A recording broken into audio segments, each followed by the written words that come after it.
Adorama TV presents Getting the Shot with Corey Rich.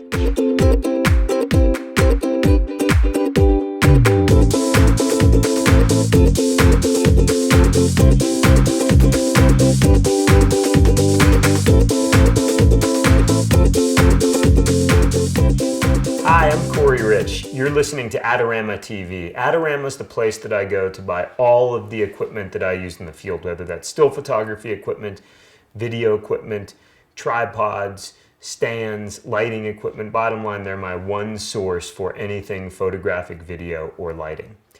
Today, you are tuning in to listen to a basics of time-lapse photography. It's really going to be the overview of time-lapse photography.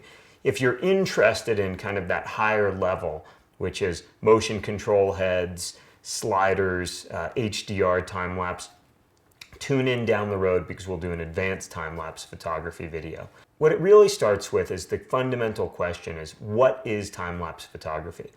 Time-lapse photography allows you to take an extended duration of time and compress it into a short duration of time. And let me give you an example of that. You've often watched movies where you see the sun rise, and we all know that it takes an hour for the sun to go from sort of high in the sky to beautiful colors and then eventually over the horizon. But in the movie, it looks like 4 seconds. That's a time lapse. It's taking a long duration of time and compressing it into a short duration of time.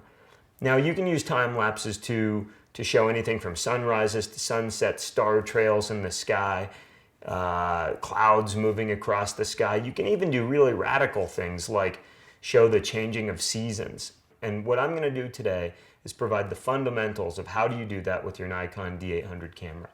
Now, I'm a Nikon ambassador. I use Nikon cameras, Nikkor lenses, but you can do this with many other cameras. It's really just about figuring out what equipment, accessories you need in order to do it. Because Nikons are the only cameras on the market that have an intervalometer built into the camera. And that's a pretty cool attribute of the cameras. It's just less equipment to bring into the field. So really there's 3 ways to build a time lapse. One is you take your video camera and you press record and you let it roll for hours or 45 minutes, an hour, several hours if you have tape or memory to do exactly that. And then when you get back into post-production, you take that long stretch of video and you compress it in the timeline, you ramp it in the timeline to be 3 seconds. That's the most basic form of doing that. You can do that with your Nikon camera. You put it in video mode, you press record, you record for the entire record cycle, and then later you accelerate that in your timeline. The next way to do it on a Nikon camera, newer Nikon DSLR bodies, is you can actually use time-lapse photography mode. Now, what time-lapse photography mode does is the camera will actually take individual pictures. You tell it how often you want it to take that picture, and then the camera builds a video for you within the camera. So now this is important. You do not get the individual still photographs at the end of using time-lapse photography mode, but what you do get is a video file that's the correct duration of time that you can put into your final video edit. My chosen method is actually using an intervalometer. Now in Nikon cameras, it's built into the camera. I'm going to be demonstrating this on the Nikon D800, but the interval timer shooting mode allows you to actually decide how often you want to take a picture, and you get to keep the individual still images in the aftermath of building your time-lapse sequence. First decision that you need to make actually is, do you want RAW files or do you want JPEGs? I'm always a believer in go for the RAW files. Make sure you have enough memory. Memory's cheap these days. I'm using SanDisk Extreme Pro cards, whether that's CF cards or SD cards. Make sure you have memory, because the worst thing that can happen is you're in the middle of the time lapse and the camera just runs out of space. So I go for RAW files. Of course, that means in the aftermath I can batch process those RAW files. I have the most control, the most information to work with. Now, the next thing that's very important to understand about shooting a time lapse is the camera really needs to be locked off or stable. A chintzy tripod is not going to do the job. I use Manfrotto tripods and heads, and I use a fairly beefy tripod, in fact, when I'm shooting time lapses.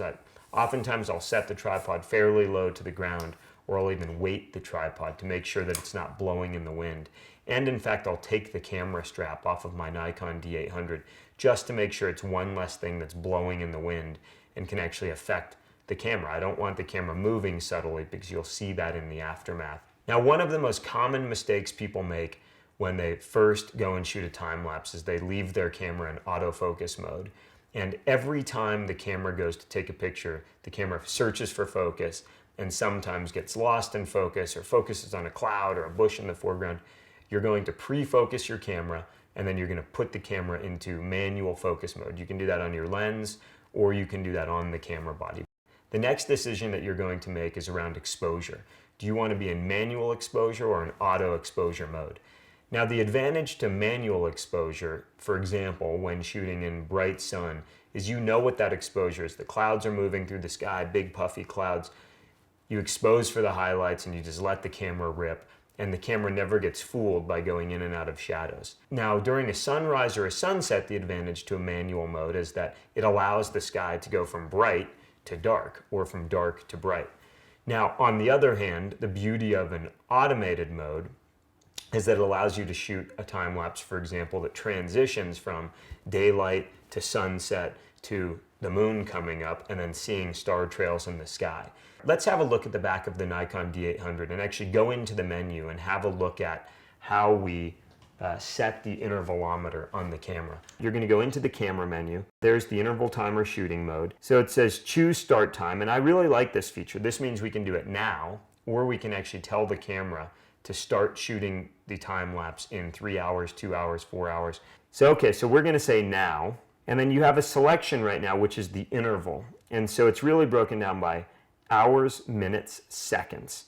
Now when I roll over to the next screen, it's asking me to select the number of frames that I actually want to capture. So I want to max out. I want to shoot as many pictures as this camera will allow me to shoot. And on Nikon cameras, that's 999 photographs with using the built-in intervalometer. And every time it takes a picture, I want it to shoot one photograph. And if you're wondering why would you ever want it to shoot more than one photograph, you're going to have to watch the advanced time-lapse photography segment that we'll do later in the year. And so that means we're going to do 999 photographs. Now, if you wanted to shoot more than 999 photographs at once, which is what the internal intervalometer in the Nikon D800 allows you to do, then you would actually just buy the MC36A multifunction remote cord. And this allows you to shoot an infinite number of images in any of your time-lapse sequences. It's one more piece of equipment, and it gives you a little bit more control. I find 9 times out of 10, 999 photos allows me to achieve whatever I'm trying to achieve. So then I scroll over and it says start, and I say on, okay. Boom, it's taking pictures. So now that's the beauty. Every 5 seconds, it's taking another picture. So that sound, and one thing that I'll oftentimes do is I'll make sure that I hang out near the camera for a couple of minutes to just make darn certain that it's actually working. I don't want to walk away after it shot one frame and realize, hours later it's not actually shooting. So one of the other things that I'll do actually when I'm finally ready to start the intervalometer and start creating my time-lapse sequence is I'll actually turn off the LCD display on the back of the camera so that every time I take a picture it's not lighting up and burning battery power. Battery power is something that you really need to be conscientious of if you're doing long time lapses in cold weather. One of the other decisions that you should make is consciously understand, are you going to be editing your final video in 24 frames per second or 30 frames per second? Because what that plays into is how you calculate how many frames you need. So here's just simple math. If you shoot 24 frames, 24 raw photographs using the intervalometer, and you're editing in a 24 frame timeline, 24 frames per second, that means you have 1 second of time-lapse material. If you shoot 48, that means you have 2 seconds of time-lapse material at the actual standard rate. So I'm a guy that always errs on the side of caution. I'll shoot excessive number of photographs so that I can decide whether I want to ramp or accelerate that time lapse or slow the time lapse down. The other reality is sometimes the light doesn't work or the tripods get shaken. My advice is do not just shoot enough frames to slot into what you think you're going to need. If you think you need 2 seconds of time lapse, don't shoot 48 frames. Shoot 999 frames is my advice, because oftentimes you're very surprised by where the best portion of the time lapse actually occurs. Now there's cool apps that you can download on your iPhone that help you do that calculation if you're not good at arithmetic like myself. If there's one takeaway, it's get out there and experiment. Don't expect the first time lapse that you shoot to be perfect, because as you've realized listening to me pontificate here, there's a lot of things that you need to remember correctly. And if you screw up one, it screws up your time lapse. So that's important to remember. Get out there, experiment, have fun, go to beautiful places. Use that as your excuse so that you can capture cool time lapse sequences. And when you nail one, please send it to me via email. Send me a link. I would love to check it out. Adorama TV produces episodes like this all the time. So be sure to go to Adorama TV's YouTube channel as well as iTunes channel so that you don't miss a single episode. I use Adorama.com as the source for all of the tools that I use to be creative, from cameras to lighting to microphones to tripods.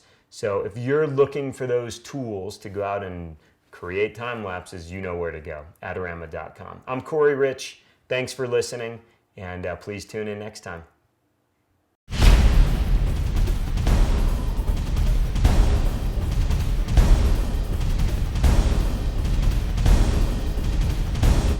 Do you want great looking prints at low cost? Be sure to visit our easy to use online printing service. Adorama Pix has professionals who treat your images with the utmost care that you can count on. For a quick turnaround on photos, cards, or albums, use AdoramaPix.com.